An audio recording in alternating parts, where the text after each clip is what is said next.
All right, I watched another horror movie called Brainscan, which is from 1994 and stars Edward Furlong as the titular character.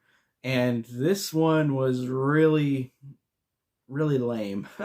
I honestly didn't like this one. Saying that right now, thought it was pretty bad.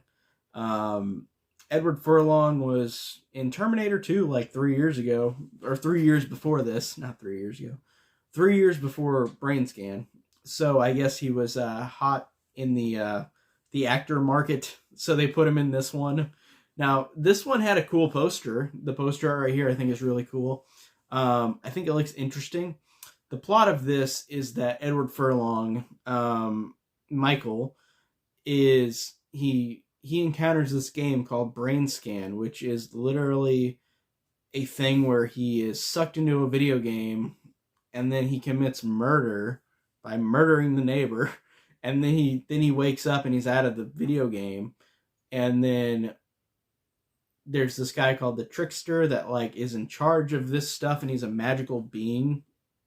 um but now Michael's in trouble because they're trying to figure out who did the murder. And yeah, pretty much that's basically the plot of this. It also has some similarity to Stay Alive, I guess, because like it's a video game horror movie. So I guess that's funny just to think about that, because it's you're going into a video game and it's similar to that, but he doesn't die in the video game. He kills somebody in the video game in this one. But this one's odd because it really reeked of being just not very fun. Like, it's trying to be goofy and over the top, but man, I didn't like it. And I hate to say that because there's so many over the top horror movies I love, and that's why I love a lot of horror movies, because they're over the top and ridiculous. This one tried too hard, I thought. The Trickster character was pretty much Freddy Krueger with the way that he talked, the way that he kind of acted. He wasn't as over the top in the way that Robert Englund played it well or excellently. But in this one, this guy like plays this performance where it's similar to that, but it's not very entertaining or just fun. Like, I really didn't think this one was that interesting. And also, I can't spoil it if you haven't seen it, but I was spoiled before I even saw this movie. So I guess that's also another reason why I didn't like this one as much, because I knew what happens at the end of the movie, and I'm like, and it already sounded dumb, and it was pretty dumb. It was pretty lame, and also it did a thing where it's like it's trying to sequel bait, but it's like that didn't make any damn sense in what happened in the rest of the movie. Like, what are you trying to do, movie? Um, it Man, I just really am bummed because, like I said, I thought that this one looked really fun and interesting.